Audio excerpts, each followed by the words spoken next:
Nagsimula ang kwento sa pagpapakita sa isang lalaki na nagngangalang Mr. Kim. Noong araw na iyon nag-aaral siya para kumuha ng SE package exam para makuha ang kanyang diploma sa high school. Dahil hindi pa nagtapos ng high school si Mr. Kim, kaya nagpa siya siyang mag-restudy at kumuha ng SE school package para makapag-aral ng kolehiyo. Kasama niya ang kanyang tutor at halos araw-araw ay nag-aral ng mabuti si Mr. Kim. Subalit laging galit ang guro dahil nahihirapan si Mr. Kim na intindihin ang mga aralin. Dahil nahihirapan si Mr. Kim sa pag-unawa sa mga asignatura sa paaralan lalo na sa matematika. Nang si Mr. Kim ay hirap na intindihin ang aralin, biglang may dumating na grupo ng mga tao sa lugar na may bitbit na isang taong malubhang na sugatan. Siyempre nagulat ang guro sa pagdating nila, hindi na malayan ng guro na gangster boss pala ang pinagalitan niyang estudyante. Nang malaman niyang gangster ang estudyante niya, ang guro ay mas nabigla. Dagdag dito pa ang mga tauhan ng gangster boss ay may dinala na malubhang na sugatan at lumabas na ang taong iyon ay kasamahan nila na nagtaksil sa kanila.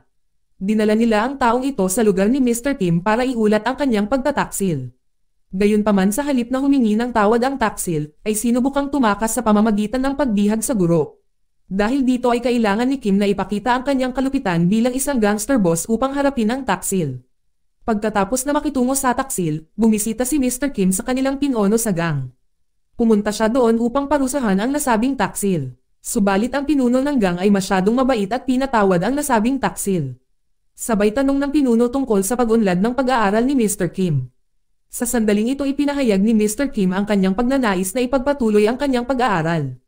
Ngunit hiniling sa kanya ng pinuno na sumuko na lang siya, dahil gusto niyang ipasa ang Chilson Gang kay Mr. Kim. Kaya nagduda si Mr. Kim sa alok ng mga pinuno at nag-isip tungkol dito habang humihit-hit ng kanyang sigarilyo sa tabi ng kalsada.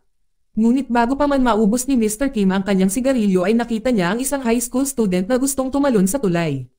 Agad na tumakbo si Mr. Kim papunta sa lalaki para pigilan ito. Gayunpaman dahil sa matinding traffic ay nahirapan si Mr. Kim na tumakbo patungo sa lalaki. Ngunit noong nasa ilalim na siya ng tulay si Mr. Kim nabundol sila ng isang truck. Nang magising si Mr. Kim nakita niya ang lalaki na nakahandusay sa gilid ng kalsada dahil naitulak siya nito. Pero bago pa man siya makapagsalita nabangga na naman siya ng isa pang truck. Sa oras na ito nawalan ng malay si Mr. Kim. Pagkatapos ay biglang nagising si Mr. Kim sa hospital na mahina ang katawan. Si Mr. Kim nakaramdam ng pilit dahil pakiramdam niya ay pamayat siya at mahina ang kanyang paa. Sinubukan ni Mr. Kim na alamin kung ano ang nangyari. Ngunit laking gulat niya nang makita niya ang kanyang mukha sa salamin. Ito pala ang mukha ng high school boy na iniligtas niya. Kaya si Mr. Kim ay nag-isip na ang lahat ng ito ay isa lamang guni-guni o panaginip lang. Kaya hindi niya pinag-isipan ang bagay na iyon.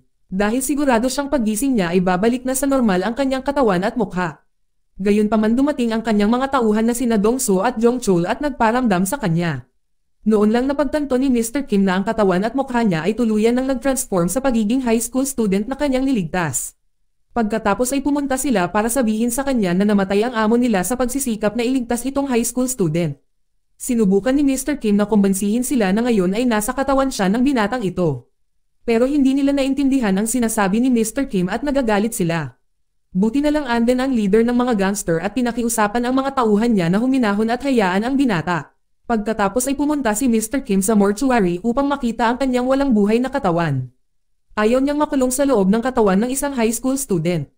Kaya naman bumalik si Mr. Kim sa pedestrian bridge para ulitin ang mga pangyayari noong gabing iyon at umaasa siya na kung siya ay tatalon at mamatay, ang kanyang espiritu ay babalik sa kanyang katawan. Gayunpaman ang teorya niya ay mali at si Mr. Kim ay nagising pa rin sa loob ng katawan ng high school student. Matapos ang isang nabigong pagtatangka si Mr. Kim ay sumuko at nagbitiw sa kanyang sarili sa pagtanggap sa kanyang buhay bilang isang high school student na nagngangalang Song Yian. Hindi maisip ni Mr. Kim kung bakit nalipat ang kanyang kaluluwa sa isang high school student. Biglang may pumasok na babae at agad na nagalit sa kanya. Dahil sa hindi kilala ni Mr. Kim ang babaeng kaya nagtataka ito. Sinabi ng babae sa kanya na pagod na daw siya sa pagsisinungaling sa amo para protektahan si Song Yian at ang kanyang ina. Pagkaalis ng babae ay nakita ni Mr. Kim ang isang tablet na nakalagay sa sofa. Dahil sa curiosity na sinubukan ni Mr. Kim na tingnan ang laman ng tablet. Lumabas mula sa tablet ay nakita niya na palaging nagsulat si Song Yian ng diary.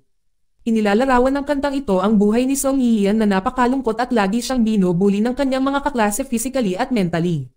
Pinakiusapan pa siyang magnakaw sa kanyang sariling tahanan at magbigay ng mga mamahaling gamit sa isang bully na nagngangalang Hong Jae-min. Hindi rin siya pinansin ng kanyang nanay at tatay at ang hindi magandang relasyon niya sa kanyang pamilya ay lalong nagpalala sa kanyang kalagayan. Bukod pa kay Hong Jae-min at lahat ng mga estudyante sa paaralan ay itinuring si Song Yi-yeon bilang isang pervert at stalker. Dahil madalas niyang tinitigan ang isang estudyante na nagngangalang Choi Sekyong, kahit na hinahangaan lamang siya ni Song Yi-yeon at gusto niyang maging kaibigan ito. Matapos malaman na miserable ang buhay ni Song Yi-yeon, nagpasya si Mr. Kim na manatili sa loob ng katawan nito para baguhin ang kanyang buhay. Matapos makita ang diary, nakaramdam ng inis si Mr. Kim kay Hong Jae-min at nagpasyang maghiganti habang siya ay nasa loob ng katawan ni Song Yi-yeon. Kinabukasan nagpasya si Mr. Kim na bumalik sa bahay ni Song Yi-yeon at ipagpatuloy ang buhay bilang high school student. Pagdating niya sa bahay ay sinalubong siya ng isang kasambahay na mukhang tuwang-tuwa sa pagbabalik niya. Sa sofa ay may isang babaeng natutulog, ito ay ang nanay ni Song Yi-yeon na laging natutulog sa sofa tuwing siya ay lasing. Nalaman niya sa kasambahay na anak siya ng #1 businessman sa Korea, ang OK Construction. Pero nabalitaan ni Mr. Kim na miserable ang buhay ni Song Yi-yeon dahil laging lasing ang kanyang ina. Dahil sa stress sa pagiging pangalawang asawa ng chairman ng OK Construction. Noong wala ang chairman sa bahay, ang kanyang ina ay na-pressure sa pag-iisip ng sekretarya ng chairman na sinusubukang kontrolin ang kayamanan ng kanyang ina. Binigyan din ng sekretarya ang kanyang ina ng alak para lagi siya lasing at laging magulo ang buhay nito. Ginawa ng sekretarya ang lahat ng ito para hindi magmana ang ina ni Song Yi-yeon matapos ng pagkamatay ng kanyang unang asawa. Napakakomplikado ng pamilya ni Yi-yeon at hindi comfortable si Mr. Kim sa buhok ni Yi-yeon na dahilan para magmukha siyang mahina. Kaya nagpasya si Mr. Kim na gupitan ang buhok nito para mas maging fresh siyang tingnan. Pagkatapos mag-ahit ng ulo, pinili ni Mr. Kim ang kanyang bagong uniforme para sa paaralan bukas, subalit siya ay natarante dahil hindi niya alam ang estilo ng mga kabataan ngayon. Pagkatapos pumili ng uniforme, hindi nakalimutan ni Mr. Kim na dumaan sa bookstore para mag-aral. Hindi niya pababayaan ang buhay ni Yi-yeon na kailangan niyang magpatuloy sa pag-aaral para hindi bumaba ang kanyang mga grado dahil sa alam niyang hard learner siya. Habang pumipili ng libro, biglang may nakabangga siyang high school student na parang kaklase ni Yi-yeon. Dahil hindi alam ni Mr. Kim kung sino siya, hindi niya ito pinansin habang naghahanap ng mahahalagang basic textbook sa paaralan.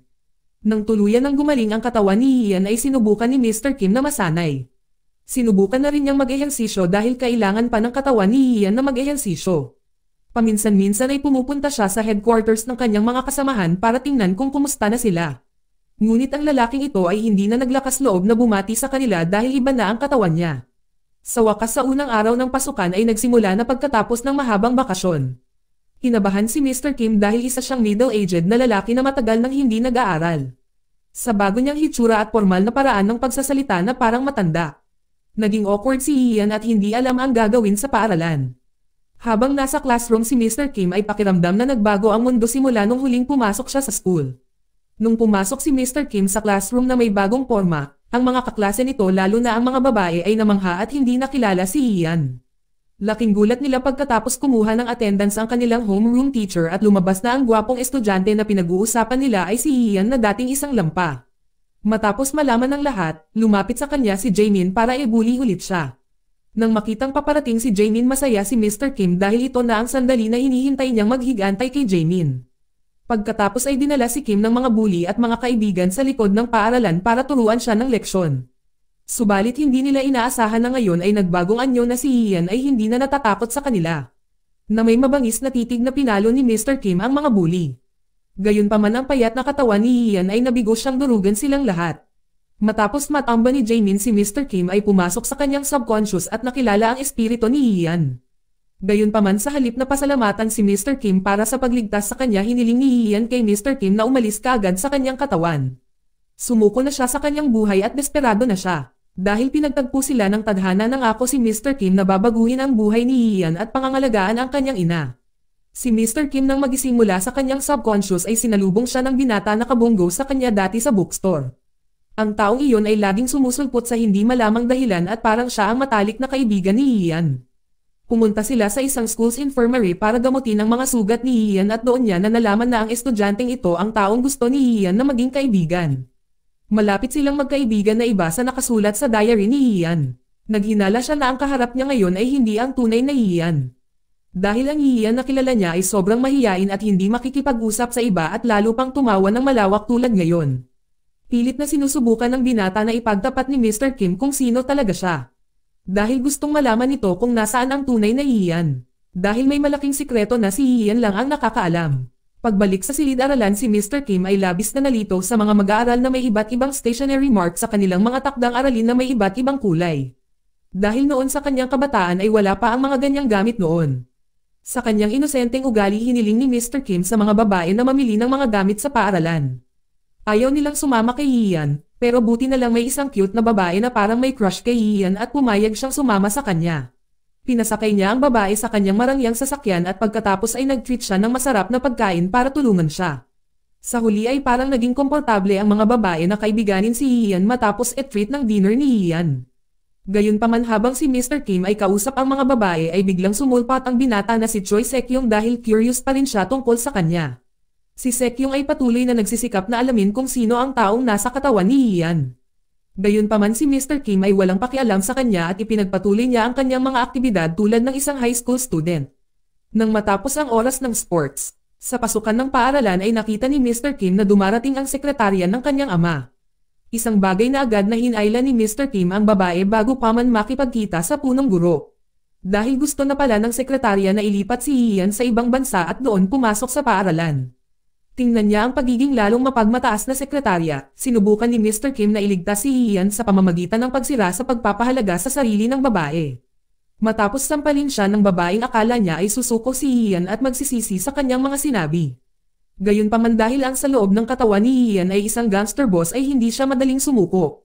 Nagpatuloy si Mr. Kim sa pagsasalita sa sekretarya sa pamamagitan ng pagbanggit sa lahat ng kanyang mga bisyo. Laking gulat ng babae nang makita si Ian na dati ay isang tahimik na binata at ngayon ay handang lumaban sa kanya at harapin siya. Galit na galit siya habang siya ay umalis ng paaralan. Sa gabi ay nahihirapan pa si Ian sa matematika, kaya humiling siya kay Sekyung na turuan siya dahil alam ni na si Sekyung ay matalino. Pagkatapos ng pagtuturo kay Mr. Kim si Sekyung ay sumabog sa malamig na pawis.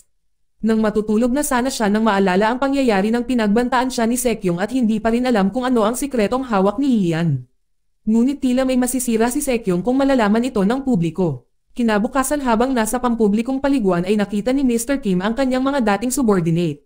Si Mr. Kim ay tinawag silang mga boy na nakakasakit sa kanila.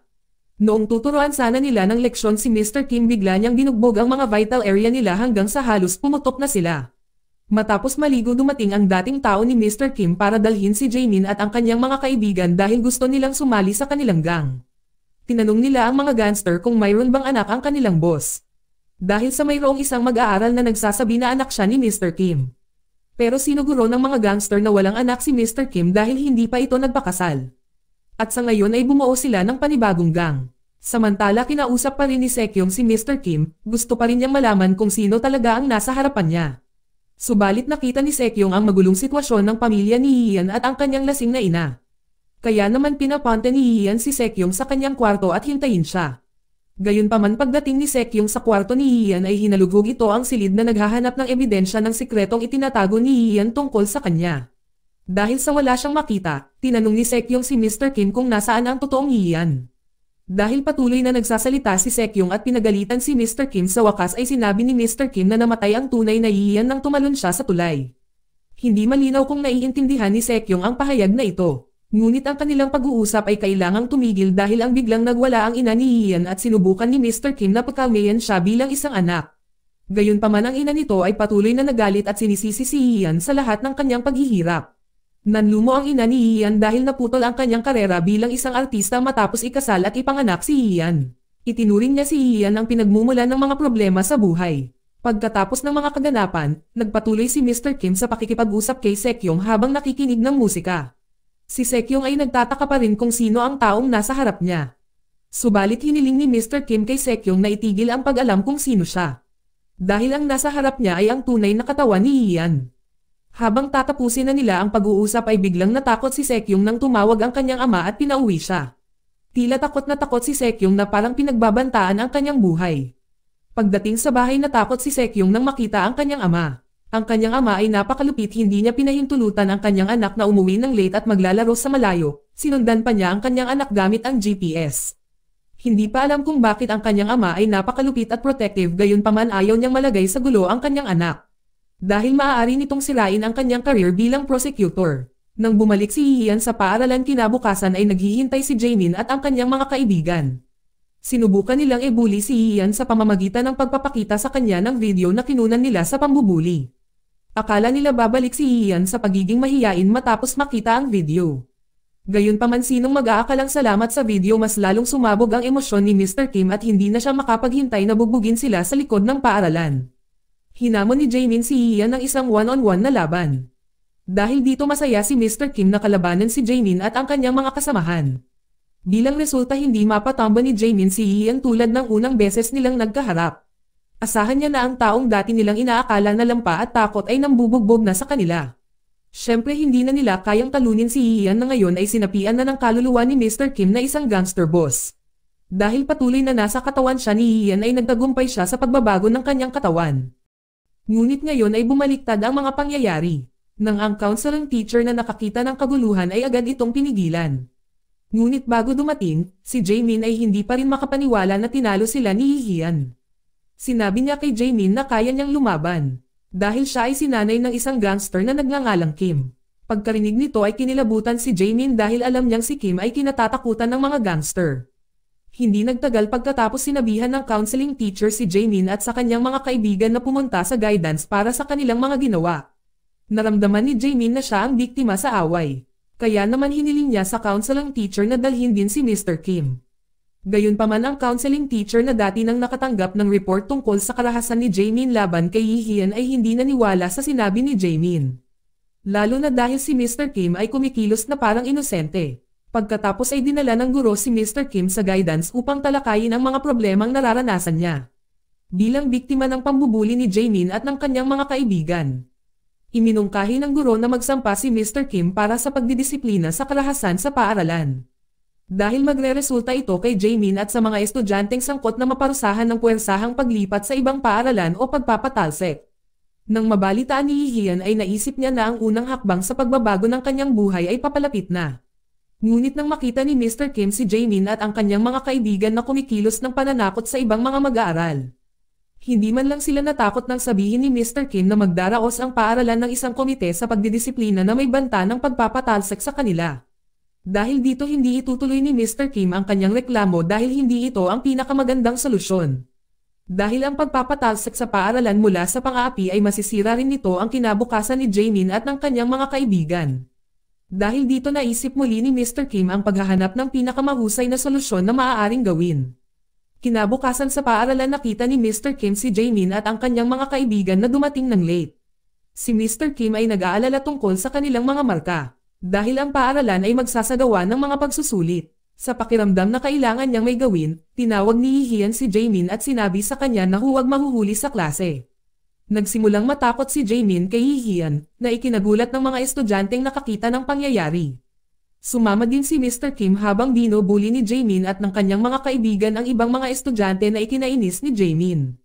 Ngunit wala siyang magawa tungkol dito dahil napagtanto niya na ang lakas ngayon ni Mr. Kim ay higit pa sa kanyang sarili. Habang si Sekyang ay lalong nagiging curious kung sino si Mr. Kim. Kaya bumisita siya sa hospital para tingnan ang DNA ng buhok ni Ian.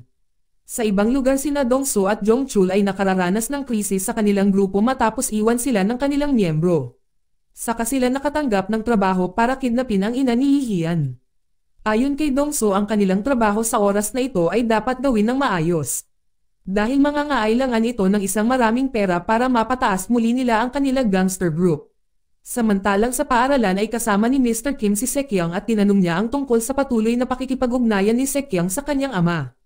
Nang magkasama silang pumunta sa music venue. Gayunpaman ay ayaw ni Sekyang na malaman ng iba ang tungkol sa ugali ng kanyang ama. Kaya hindi na niya sinagot ang anumang tanong ni Mr. Kim at umalis kaagad ito. Dahilan para ma-curious si Mr. Kim at niyaya niya si Jaemin na lumabas ng klase para magtanong tungkol sa relasyon ni Sekyang at ng kanyang ama. Ngayong takot na si Jaemin kay Mr. Kim ay kusa niyang sinabi na kakaibang tao si Sekyang.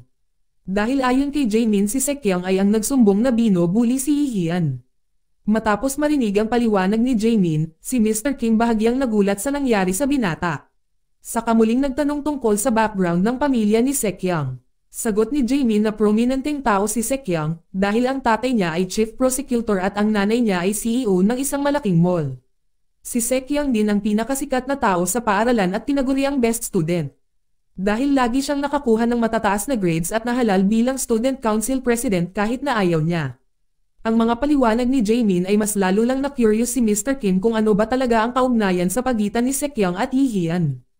Binibigyang pansin pa rin ni Mr. Kim si Sekyang hanggang sa makatagpo siya ng panibagong problema nang lumabas ang kanyang resulta sa pagsusulit sa matematika at mababa ang kanyang mga marka. Nais ni Mr. Kim na mapalapit kay Sekyang kaya nais niyang magpaturo kay Sekyang dahil sa kanyang mababang marka. Gayunpaman may 3 estudyante ng basketball club na nakarinig sa kanilang pag-uusap at nais din magpaturo sa kanya.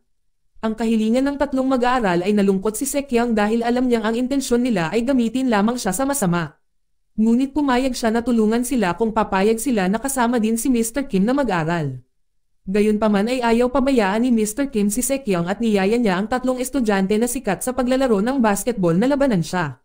Kung gusto nilang mag-aral kasama si Sekyang. Siyempre nabalisa si Sekyang dahil alam niya na mahina si Yihian sa basketball. Gayunpaman si Sekyang at ang iba ay nagulat nang makita kung gaano kagaling si Yihian sa basketball. Magaling nga pala si Mr. Kim sa basketball hindi tulad ni Yihian. Sa pagkakataong iyon si Sekyang ay nakatanggap ng tawag mula sa hospital tungkol sa DNA test. Sinabihan siya na si Yihian at ang DNA ng kanyang ina ay nagtugma halos 100%. Na naging dahilan upang hindi maintindihan ni Sekyang ang nangyari kung bakit kakaiba si Yihian. Sa wakas ay sinagot ni Sekyang si Mr. Kim tungkol sa kanyang mga naunang kahilingan na turuan siya ng mga asignatura sa paaralan. Si Sekyang ay handang tulungan si Mr. Kim kung susunod siya sa kanyang kahilingan mamaya. Matapos marinig ang sagot na iyon, ay agad na pumayag si Mr. Kim sa mga tuntunin ni Sekyang nang walang pag-aalinlangan. Hindi nagtagal nakita silang dalawa na nag-aaral na magkasama. Kahit na hindi sanay si Mr. Kim na matuto ay nakatulog siya. Habang nagpapahinga silang dalawa, saglit na diskubre ni Sekyang na hindi nag-apply si Mr. Kim para sa disciplinary committee para kay Jaemin. Kaya tinanong niya si Mr. Kim kung bakit niya ginawa iyon. Ayon kay Sekyang ang kabataan tulad ni Jaemin at ang kanyang mga kaibigan ay basura na dapat linisin. Dahil kung hindi ay patuloy itong magugat at ang tanging paraan ay linisin ang lahat. Nang marinig ito ni Mr. Kim, tinanong niya kung ano ang gagawin ni Sekyang kung siya ang nasa kalagayan nito. Nang walang pag-aalinlangan, si Sekyang ay sinabi na kung nangyari sa kanya ay hindi siya magdadalawang isip na tapusin si Jaemin para matapos na ang usapin. Sa pagdinig sa mga psychopathic na salita ni Sekyang na ikinatatakan ni Mr. Kim, na kung ito ba ang tunay na ugali ni Sekyang at ito ang sekreto ni Sekyang na alam ni Yihian. Kinabukasan sa paaralan si Mr. Kim ay pinuri ng mga estudyante. Dahil sa pagkatalo ng 3 estudyante sa isang basketball game. Si Mr. Kim ay hindi umarteng mayabang na sinasabi na ang kanyang husay ay hindi basketball ngunit mas magaling siya sa football. Si Sekyang na nagkataong nandoon ay ngumiti, sa katotohanan na si Yihian ay makakasundo na sa ibang mga estudyante. Gayunpaman, nang dumating ang guro upang ibigay ang mga report card. Si Mr. Kim ay nag-alala dahil alam niyang ang mga marka ni Yihian ay hindi maganda. Alam ni Sekyang na ang mga marka ni Yihian ay napakababa. Kaya't naihiling na lamang niya ang kanyang ulo na nagagalit kay Mr. Kim. Nang ipakita ni Sekyang ang kanyang perpektong report card, si Mr. Kim ay kaagad na yumuko sa harap ni Sekyang na henyo sa school subjects hindi katulad niya na nahihirapan. Tapos dinala ni Mr. Kim si Sekyang sa isang supermarket. Habang umiinom ng alak, syempre ikinagulat ito ni Sekyang dahil ang alak ay ipinagbabawal sa mga menor de edad na estudyante tulad nila. Napagtanto niya ang kanyang kapabayaan sinabi ni Mr. Kim na mali ang binili niyang inumin. Pagkatapos ay hinabot ni Sekyang ang miso pineapple cake na agad niyang nilamon ng walang hinala. Pagkatapos ay nahihilo at nahulog si Mr. Kim kaya kinailangan siyang dalhin sa hospital. Nang magising si Mr. Kim hanggang sa ospital ay nag-aalalang sinabi sa kanya ni Sekyang na alam niyang allergic si Yihian sa pineapple. Inamin ni Sekyang na sinusubukan lang niyang i-test kung si Yihian ba ang nasa harap niya. Dahil sa DNA test ay nakita niya na si Yihian ay si Yihian. Hindi pa rin siya makapaniwala sa lahat ng pagbabagong nangyari kay Yihian. Sigurado siyang hindi ang tunay na Yihian ang nasa harap niya. Dahil dapat alam ni Yihian na allergic siya sa pinya at tumanggi dapat sa puding. Nang marinig ang lahat, tinanong ni Mr. Kim kung bakit gustong kumpirmahin ni Sekyang ang kanyang pagkakakilanlan. Sumagot si Sekyang na minsan ay pumunta si Yihian sa kanyang bahay para humingi ng tulong. Ngunit hindi siya pinansin at sinabihan siyang umuwi. Mula noon ay hindi na nakita ni Sekyang si Yihian at nagsimula siyang malungkot sa takot na may mangyari kay Yihian pagkatapos niyang tanggihan ang kanyang hiling. At nang muli niyang nakilala si Yihian na ibang-iba kaysa dati. Si Sekyang ay mas natakot na may mangyari kay Yihian dahil sa pagkakamali niyang pagtanggi sa hiling ni Yihian at walang oras na humingi siya ng tawad.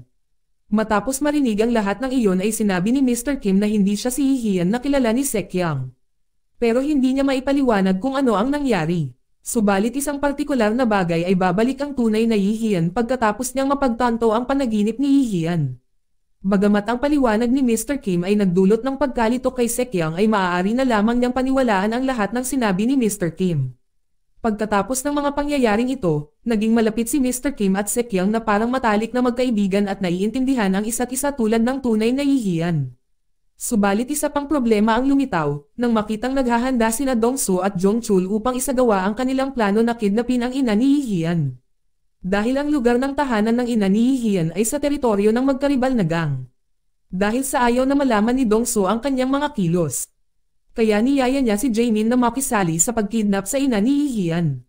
Sumang-ayon agad si Jaemin nang hindi nag-iisip. Ngunit laking gulat niya nang malaman niyang ang kanyang misyon ay mangkidnap ng isang tao na ikinatakot niya at tumakbo siya palayo. Sa pagkataranta ay nahulog siya at natanggal ang kanyang maskara. Si Mr. Kim na kakauwi lang kasama si Sekyang ay nakita na ang ina ni Yihian ay malapit ng kidnapin. Nang hindi nag-iisip si Mr. Kim ay agad na sumugod sa mga aksyon ng mga subordinate ni Dongsu hanggang sa hindi maiiwasan ang away. Gayunpaman dahil si Sekyang ay hindi marunong lumaban, ito ay mahirap para kay Mr. Kim na mag-isa. Buti na lang at hindi nagtagal ay dumating na ang mga pulis para hulihin ang mga tauhan ni Dongsu na tumakas. Sa hospital may dumating na 2 detective para humingi ng testimonya ni Mr. Kim tungkol sa insidente. Gayunpaman sinabi ni Mr. Kim na ang nangyari kanina ay walang iba kundi araw-araw na kaguluhan na dulot ng mga lasing na mga gang. Pagkatapos nito ay tinanong ni Sekyang si Mr. Kim kung bakit siya nagsinungaling sa mga detective tungkol sa nangyari. Ipinaliwanag ni Mr. Kim na para sa kapakanan ni Yihian ang lahat. Dahil napagtanto niya na lahat ng nangyari ay may kinalaman kay Mikyang ang secretary ng isang malaking kumpanya. Kung sasabihin niya ang totoo sa mga detective ay malalaman ng lahat ang tunay na pagkatao ni Yihian ang illegitimate child ng conglomerate. Na hanggang ngayon ay inilihim para sa kaligtasan ni Yihian. Nang bumalik si Sekyang sa bahay na may bagbog na mukha ang kanyang overprotective na ama ay agad na nagtanong kung ano ang nangyari. Sinubukan ni Sekyang na magsinungaling sa pagsasabing ang kanyang mukha ay nabugbog ng isang lasing na thug na humingi ng pera. Hindi siya pinaniwalaan ng ama, kaya pinilit niya ito para dalhin siya sa pinangyarihan kung saan nangyari ang insidente. Dinala ni Sekyang ang kanyang ama sa isang bakanteng lote na walang CCTV para dayain siya. Subalit ang kanyang ama ay isang paiskal kaya hindi nagtagal ay nalaman niya ang tungkol sa kasinungalingan ng kanyang anak at agad na pinagalitan ito ng walang humpay. Sa kanya ito pinilit na sabihin ang totoo, hindi kinaya ni Sekyang ang panggigipit ng kanyang ama kaya't siya ay bumagsak at kinailangan na mahospital. Ang ina ni Sekyang na nasa labas ng bansa ay agad na nakipag-ugnayan sa ama ni Sekyang para tanungin ang kalagayan ng kanilang anak at pinagalitan siya na huwag masyadong malupit kay Sekyang. Dahil mula noon si Sekyang ay palaging sinunod ang anumang sinabi ng kanyang ama. Ngunit ang lalaki ay nangangatuwiran pa rin na ginagawa niya ang lahat para sa kapakanan ni Sekyang. Habang si Mr. Kim ay nasa istasyon ng pulisya para sa pagtatanong tungkol sa insidente ng pagkidnap sa kanyang ina. Ang detective na humahawak sa kaso ay naramdaman na ito ay hindi karaniwang krimen gaya ng sinabi ni Mr. Kim kanina. Lalo na't biglang nasira ang lahat ng CCTV sa bahay. Gayunpaman inilihim ni Mr. Kim ang pangyayari. Dahil pakiramdam niya ito ay para sa ikabubuti ni Yihian. Matapos malaman na ang mga taong nagtangkang dukutin ang ina nito, si Mr. Kim ay agad na kumilos sa pamamagitan ng pagtatangkang makipag-ugnayan kay Mikyang ang company secretary. Gayunpaman si Mikyang ay hindi niya makontak na naging dahilan ng pagkabalisa ni Mr. Kim.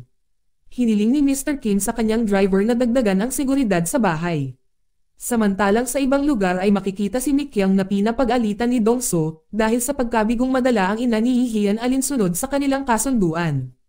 Nag-alala si Mikyang na may mga saksi na makakaalam ng kanyang mga aksyon. Ayaw ni Dongsu na madungisan ang kanyang pangalan, kaya ipinangako niya kay Mikyang na tatanggalin niya ang mga testigo at panatilihing malinis kaagad ang kanyang pangalan. Ang unang hakbang ay mahanap si Jaemin na nakatakas sa panahon ng pagkidnap. Kinabukasan ay nalaman ni Mr. Kim ang pagkakasangkot ni Jaemin sa tangkang pagkidnap. Kaya hinanap niya si Jaemin dahil ilang araw na siyang wala sa klase.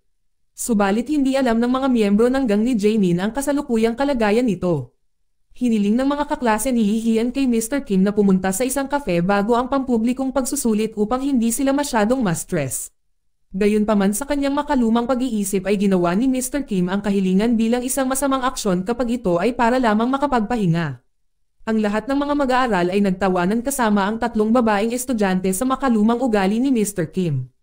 Pagkatapos tumawag si Mr. Kim kay Sekyung upang itanong kung kailan babalik siya sa paaralan dahil gusto niyang mag-aral ng mabilis. Pagkaraan ng ilang araw sa paaralan hinihintay ni Sekyung si Mr. Kim para magkasamang mag-aral tulad ng dati. Gayunpaman si Sekyung ay tila may maraming iniisip. Sa pagkakataong ito habang nag-aaral si Sekyung ay humingi siya ng pahinga para pag-usapan ang mga problema niya sa kanyang ama. Ayon kay Sekyung ang kanyang ama ay kumilos sa pamamagitan ng pagtuklas sa lahat ng mga pangyayari gamit ang kanyang kapangyarihan bilang isang prosecutor. Sinabihan ni Sekyung si Mr. Kim na maging mas maingat simula ngayon. Dahil hawak na ng ama ni Sekyung ang impormasyon tungkol kay Yihian at sa kanyang ina. Napagtanto ni Mr. Kim na walang kaalaman sa martial arts si Sekyung kaya tinuturuan niya ito ng boxing.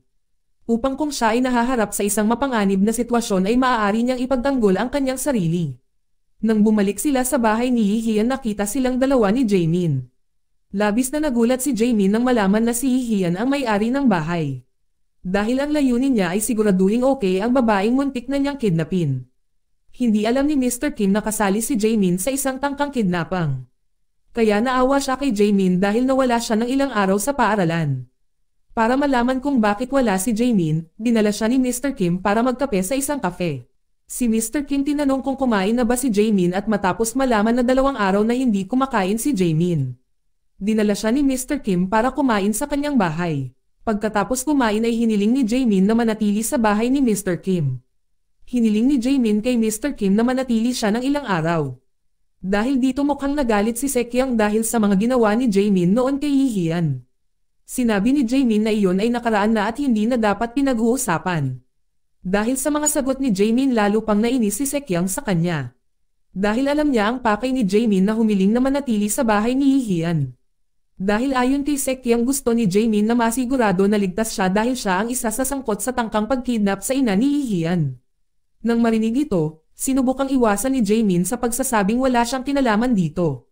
Subalit hindi inaasahang narinig ni Mr. Kim ang kanilang pag-uusap at nagalit siya. Hiniling niya kay Jaemin na maging tapat sa kanya at sabihin sa kanya kung sino ang sangkot dito. Kinabukasan nalaman ni Mr. Kim kay Jaemin na ang mga nagtangkang dukutin ang ina ni Yihian ay ang gang ni Dongsu na kasalukuyang pinamumunuan ni Dongsu. Sinabi ni Mr. Kim kay Sekyung na huwag makisali dahil mas delikado at pinakiusapan ang kanyang driver na higpitan ang seguridad ng bahay. Plano ni Mr. Kim na kumilos sa kanyang paraan mula ngayon. Siyempre si Sekyung ay tutol sa plano dahil sa takot na may mangyaring masama kay Mr. Kim. Sinadya ni Mr. Kim na pumunta sa punong tanggapan ni Dongsu sakay ng taxi. Gayunpaman habang naghihintay siya ng taxi 2 misteryosong lalaki ang hindi inaasahang humawak sa kanya mula sa likod at dinala siya sa isang lugar na may maraming taon ng karanasan sa mga usaping kriminal, na alam agad ni Mr. Kim kung anong lugar ang kinaroroonan niya at kahit gaano karaming tao ang nandoon. Nang matanggal ang kurbata at takip sa mukha ni Mr. Kim nakita ni Mr. Kim na ang kaharap niya ay si Dongsu na dati niyang tauhan. Subalit sa halip na tumakas o matakot ay mukhang kalmado si Mr. Kim at ngumiti na para bang hindi na niya kailangan pang hanapin si Dongsu. Naalala ni Dongsu na si Yihian ang dahilan kung bakit namatay si Mr. Kim at siya ang may pananagutan sa pangyayari. Dahil dito nauwi sila sa isang away, na humantong para mawalan ng malay si Yihian. Habang si Jaemin at ang kanyang mga kaibigan ay pinarusahan para sa paglilinis ng silid-aralan sa paaralan. Dito ay iniimbitahan si Jaemin ng mga kaibigan niya para ihatid sa hotel ayon sa utos ng gangster at agad siyang natakot. Gusto nilang kunin ulit ang ina ni Yihian, ngunit tumanggi si Jaemin. Kaya mas pinili niyang umalis, sinundan siya ng kanyang mga kaibigan. Noong mga oras na iyon ay naguguluhan pa rin si Sekyung kung gusto ba niyang tulungan si Yihian na kinuha ng mga gangster o hintayin ang kanyang ama. Biglang dumating si Jaemin at hinayla si Sekyung na nagsasabing magtago. Dahil sa hinahabol si Jaemin ng kanyang mga kasamahan. Pagkatapos inimbitahan ni Sekyung si Jaemin para tumulong iligtas si Yihian. Pero si Jaemin ay ayaw, dahil dapat i-report na lang ni Sekyung sa kanyang ama na isang prosecutor. Pagkatapos noon ay sumugod si Sekyung sa pinangyarihan at humingi ng tulong sa kanyang driver at bodyguard. Galit na galit ang ama ni Sekyung dahil na-install niya ang GPS sa mobile phone ng kanyang anak at alam niyang pumupunta siya kung saan-saan. Sa kanilang lugar sinabi ni Dongso kay Yi Hian ang tungkol sa plano ni Mikyang na mailagay ang ina ni Yi Hian sa mental hospital. Hindi sumang-ayon si Mr. Kim at sinubukang iset up si Dongso. Ngunit tumanggi si Dongso at kinutya siya. Si Dongso na sinabi rin sa kanya kung paano ang kanilang gang ay nawasak dahil nasugatan ang kanilang big boss at nagsanib puwersa ang dalawang kaaway na gang para patayin siya. Sinabi na hindi siya mananahimik at hindi hahayaang kidnapin nila ang kanyang ina. Nagsimula ng ibunyag ni Mr. Kim ang pagkatao ni Dongso. Ngunit hindi siya pinaniwalaan ni Dongso at sarkastikong sinabi na isang high school boy lang siya. Dahil dito, nagsiwalat ng sikreto si Mr. Kim na tanging siya lang ang nakakaalam tungkol sa kalagayan ng paa ni Dongso. Dahil kung mahahawakan ang bahaging iyon ng paa niya ay hindi na makakalakad si Dongso. Dahil dito nagduda si Dongso kung sino nga ba itong nasa kanyang harapan. Sa kabilang banda nang dumating si Sekyang sa lokasyon kung saan nakakulong si Yi Hian, ay dumating doon ang kanyang ama. Sinabi sa kanya ni Sekyang na ang kanyang kaibigan ay hinuhuli ng mga gangster doon at hindi siya makatawag ng pulis. Nang biglang lumabas si Yi Hian at okay lang naman. Si Yi Hian ay humingi ng tawad sa ama ni Sekyang dahil sa pag-aabala niya sa kanya. Pagkatapos ay pumunta ang ama ni Sekyang sa lugar dahil nangako si Sekyang na iligtas niya si Yi Hian. Hanggang sa makilala niya si Dongso at sinabihan siyang tawagan ang kanyang mga tauhan para umalis sa bahay ni Yi Hian at huwag kidnapan ang kanyang ina. Noong una ayaw ni Dongso, ngunit natatakot siya sa punong piskal. Sa wakas ay tinawagan na niya ang kanyang mga tauhan at sinabihan silang umatras. Pagkatapos si Mikyang na pumunta sa lugar ni Dongso. Sinabi ni Dongso sa kanya na nawasak na ang kanilang gang dahil nawala na ang kanilang boss. At ang kanilang dalawang kaaway na gang ay nagsanib puwersa upang patayin sila. Si Dongso at ang kanyang mga kasamahan ay naghinala na anak si Yi Hian ni Mr. Kim. Napagdesisyonan nilang bantayan si Yi Hian kahit saan siya magpunta. Nung pauwi na si Yi Hian, may lumapit sa kanyang dalawang babae na may gusto sa kanya. Binigyan siya ng inumin at tinanong kung nag-away ba sila ni Sekyang dahil hindi nila ito nakikita dahil kadalasan lagi silang magkasama. Nang biglang nakatanggap ng mensahe si Yi Hian mula kay Sekyang para magkita sila sa parke. Sa parke sinabi ni Sekyang sa kanya na wag na silang magkita. Alam ni Mr. Kim na ayaw ng ama ni Sekyang na maging magkaibigan sila. Lumipas ang mga araw pakiramdam ni Mr. Kim ay nawawalan na siya ng kaibigan. Dahil bihira na silang magkasama simula noong insidente. Dahil pinagbawalan sila ng ama ni Sekyang na maging magkaibigan. Noong bumalik siya sa klase si Mr. Kim ay inimbitahan ng kanyang mga kaibigan na magpa-picture. Dahil nagkataon na may annual photo event sila, pumunta sila sa lokasyon kung saan kukuha sila ng larawan. Doon ay naglaro sila ng Dear Game, at si Mr. Kim lang ang nakakasagot sa lahat ng tanong. Nagulat ang mga kaibigan dahil naluma na ang mga kanta pero nahulaan ni Mr. Kim ito. Dahil hindi nila alam na matanda na si Mr. Kim at pamilyar ang mga lumang kanta sa kanya. Pagkatapos nila magkaroon ng group photo session, tinanong ni Mr. Kim ang kaibigan ni Jaemin kung nasaan siya. Ipinaliwanag ng kanyang kaibigan na si Jaemin ay ayaw nang pumasok sa paaralan at nagtatrabaho sa isang convenience store. Si Mr. Kim sa wakas ay nakipagkita kay Jaemin na nagpapaliwanag na siya ay takot na takot sa mga gangster. Pakiramdam niya ay hindi siya ligtas na bumalik sa paaralan. Naramdaman ni Jaemin na kung babalik siya ay mahuhuli siya ng mga gangster.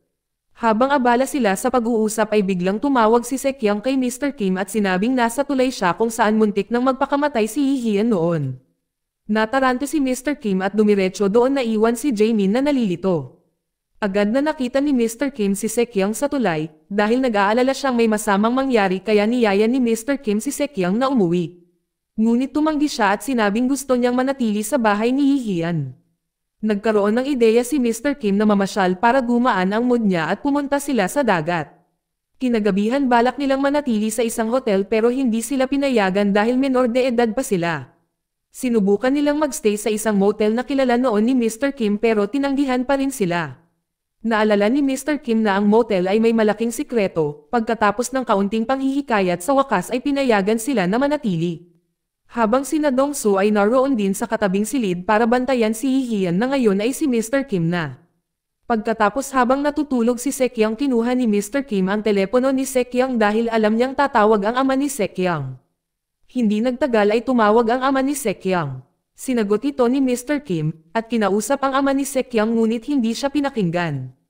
Isang araw nakipagkita sina Dongso kay Yi Hian. Sa una ay akala nila ang sa harap nila ay anak ng kanilang amo na si Mr. Kim ngunit hindi pa rin sila sigurado. Si Mr. Kim pagkatapos ay sinubukan silang kumbansihin na hindi siya ang anak ni Kim sa halip siya ay si Mr. Kim mismo. Nagsiwalat siya ng mga sikreto na tanging si Mr. Kim lang ang nakakaalam tungkol sa kanilang dalawa. Nang marinig nila ang mga paliwanag silang dalawa ay naniniwalang si Hihian nga si Kim sa isang bagong katawan. Tinanggap nila si Mr. Kim at ipinakilala sila kay Sekyang bilang tiyo niya. Sa paaralan binalaan ni Mr. Kim ang mga kaibigan ni Jaemin na huwag nang istorbohin pa si Jaemin. Maya-maya pinatawag si Mr. Kim at Sekyang sa teacher's room. Dumating ang ama ni Sekyang at nagalit kay Mr. Kim. Si Sekyang ay nagtapat na ang lahat ng ito ay kasalanan niya hindi kay Hihian. Pagkatapos noon pinaalis na si Mr. Kim at ang guro dahil gustong makausap ng ama si Sekyang. Gayunpaman bago pa man sila makapagsalita ay biglang nahimatay si Sekyang at dinala sa health room ng paaralan.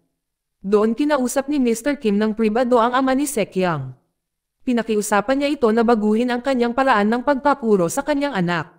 Kinabukasan sa bahay naging kakaiba na naman ang ina ni Hihian. Dahil naubos na ang gamot niya at nahihilo at nanlulumo. Si Mr. Kim ay curious at tiningnan ang gamot at pagkatapos pumunta siya sa pharmacy. Sinabi ng pharmacist na napakataas ng dosage ng gamot at hindi dapat inireseta ito. Matapos marinig ang paliwanag na iyon ni Mr. Kim ay galit na galit at tinawagan si Dong-soo para hanapin ang kinaroroonan ni Mikyang. Si Mikyang pala ay nasa opisina na ni Dong-soo at galit na galit siya kay Dong-soo at hiniling na tapusin agad ang kanilang kasunduan. Subalit sa pagkakataong ito ay nagsimulang lumaban si Dong-soo kay Mikyang. Ngunit pinaalalahanan si Dong-soo ng kanilang pangako at kung paano niya tinulungan ang kanilang amo. Subalit hindi pa rin nakinig si Dong-soo at sinabihan si Mikyang na umalis. Sa parking lot nakilala niya ang mga kaibigan ni Jaemin binalak niyang gamitin ang mga ito para bitagin si Hihian. Habang sa paaralan ang ama ni Sekyang ay nagsumbong din sa komite ng paaralan na si Hihian ay naging masamang impluwensya kay Sekyang. Si Mr. Choi tinipon ang lahat ng mga magulang at guro upang magplano ng isang bagay laban kay Hihian. Si Mr. Kim na alam nito sinubukan niyang kontakin si Sekyang ngunit walang sagot. Pagkatapos noon ay nakatanggap si Mr. Kim ng tawag mula sa istasyon ng pulisya. Ang mga kaibigan ni Jaemin ay nagulat na binubuli sila ni Hihian. Kung tutusin sila ang may kasalanan pero hindi mahina si Mr. Kim. Desidido siyang turuan silang lahat ng leksyon kasama si Mikyang. Pagkatapos ay hinarap ni Mr. Kim si Mikyang. Nalaman niya na binayaran ni Mikyang ang mga kaibigan ni Jaemin upang makulong si Hihian. Gusto ni Hihian na hilingin sa babae na huwag nang pakialaman ang buhay niya at ang ina niya. Binigyan niya ng pagpipilian si Hihian na makulong o mag-aral sa ibang bansa. Kung ayaw ni Hihian na lumipat sa ibang bansa si Mikyang ay mapipilitang isagawa ang kanyang plano sa pamamagitan ng pagsira sa kinabukasan at pamilya ni Hihian. Gayunpaman sa kabila ng mga chismis na binubuli ni Hihian ang kanyang mga kaibigan at iba. Sa kabutihang palad ang tatlo sa kanyang mga kaibigan ay naniniwala pa rin kay Hihian. Sigurado silang walang paraan para gawin ni Hihian o Mr. Kim ang mga ganyang bagay sa mga estudyante. Nang pumasok si Sekyang sa paaralan ay nataranta agad siya dahil pinag-uusapan ng mga tao si Hihian kasama na si Sekyang. Sinabi ni Sekyang sa kanyang mga kaibigan na nakipagkita siya sa principal upang bawiin ang mga bintang laban kay Hihian. Sa muling pagpasok ni Jaemin sa paaralan, tinanong ni Hihian at Sekyang ang tungkol sa kinaroroonan ng kanyang mga kaibigan dahil gusto niyang parusahan sila kasama si Mikyang. Kaya pinuntahan sila ni Mr. Kim at mahinahong hiniling na ibasura ang demanda at sabihin ang totoo dahil siya ang biktima. Ngunit ayaw ng kanyang mga kaibigan at sinabing tiwala na sila na lagi silang ipagtatanggol ni Mikyang. Sa istasyon ng pulisya, sinabi ni Mr. Kim na mayroon siyang ebidensya na siya ang isa na nabuli ng kanyang mga kaibigan. Subalit nang tingnan niya ang online forum ng kanyang paaralan ay nadilit na ang lahat at wala ng ebidensya. Pagkatapos ay pinakiusapan niya sina Dong-soo at Jong-chul para sa paghahanap sa kinaroroonan ni Mikyang. Kinabukasan sinabi sa kanya ng pulisya na may ibang tao sa likod ng lahat ng ito. Nang malaman ni Sekyang ang tungkol dito galit na galit siya sa kanyang ama at hiniling sa kanya na itigil ang lahat ng ito. Gayunpaman hindi nakinig ang ama na nananatiling matatag sa kanyang mga desisyon. Dahil dito natarante si Sekyang kung ano ang gagawin at nakaramdam ng kakilakilabot para kay Hihian. Kinabukasan ay nagpa siya si Sekyang na makipagkita kay Jaemin. Dito gusto ni Jamie na humingi ng tawad kay Yihian at inamin na gusto lang sana niya maglaro ng kalokohan. Pero hindi niya inaasahan na magiging ganito kaseryoso. Pagkatapos ay inimbitahan ni Mr. Kim si Jaemin na maghapunan sa kanyang bahay. Pinayuhan niya si Jaemin na magbago na. Sinabi rin niya na tutulungan siya ni Sekyang dahil wala nang pakialam si Sekyang sa kanyang ama. Sa wakas ay natauhan si Jaemin at nagsisi sa kanyang ginawa. Sa kalaunan ay bumuti ang kalagayan ng ina ni Yihian, hindi na siya nakarete at nakakapagsalita na siya ng normal. Inakala ng ina ni Yihian na ang kanyang anak ay nagsusumikap na makuha ang puso ng isang babae. Dahil ngayon ay mas matipuno na ang kanyang katawan at mas nagniningning ang kanyang mukha na nagpaalala sa kanya ng nakaraan kasama ang ama ni Yihian. At binigyan ng ama ni Yihian ang ina nito ng marangyang apartment. Kaya tinanong ni Mr. Kim ang kanyang ina kung saan ang apartment. Matapos makuha ang address ng apartment, humingi ng tulong si Mr. Kim kay Dong-soo para tingnan kung tirahan ba ito ni Mikyang. Samantalang si Yihian na tinulungan ni Sekyang na pumunta sa prosecutor office para ayusin ang usapin. Sa sandaling ito si Dong-soo nagulat na si Mikyang ay matagal nang hindi nakatira sa apartment at tila matagal nang inabandona ang lugar. Sa prosecutor office biglang dumating si Jaemin at sinabing pinagtaksilan niya si Yihian. Gayunpaman ito ay isang distraction lang kaya kinuha niya ang ebidensya mula sa isang tablet na pagmamay-ari ng isa sa kanyang mga kaibigan. Kalaunan ay nakuha ni Mr. Kim ang ebidensya at lahat ng footage ng kanilang pang-aapi kay Yihian. Si Sekyang ay tumulong na matiyak na ang ebidensya ay madala sa mga abogado at prosecutors. Kalaunan ng ebidensya ay nagpakita na si Yihian ay biktima ng bullying. Nagulat si Yihian na gagawin iyon ni Jaemin para sa kanya. Sabi ni Jaemin na ito ay isang paraan para makabawi siya kay Yihian. Kahit na si Jaemin ay maaaring hindi makapagkolehiyo at mapapatalsik. Ang kanyang mga kaibigan ay inaresto at dinala sa juvenile prison. Ngunit tanging si Jaemin lang ang tunay na nagsisisi. Ang kanyang mga kaibigan ay walang pinagsisisihan man lang. Binalaan ni Sekyang ang kanyang ama na huwag nang subukang saktan pa si Yihian. Sinabihan siya ng ama na lumipat ng paaralan. Ngunit tumanggi si Sekyang at sinabing hinding-hindi niya gagawin iyon at mananatili doon. Habang si Mr. Kim ay bumalik sa hospital at nakipagkita sa dati niyang amo na gustong kumpirmahin ng amo kung si Yihian ay anak ni Mr. Kim. Gayunpaman pagkatapos niyang bigyang pansin ay napagtanto niyang hindi siya kamukha ni Mr. Kim. Hindi niya napagtanto na ang taong nasa harapan niya ay hindi anak ni Mr. Kim, kundi si Mr. Kim mismo.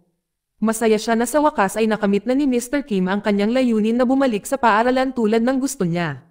Pagkatapos nito ay hiniling ng boss kay Dong-soo na alagaan si Mr. Kim. Ibinigay ng boss kay Dong-soo ang code na hindi pa nila nagawa. Samantala pinayagan na ng doktor ang ina ni Yihian na umuwi dahil mas mabuti na ang kanyang pakiramdam. Ang babaeng nagbabantay sa kanilang bahay ay nag-aalala na si Mikyang ay babalik upang gumawa ng masama.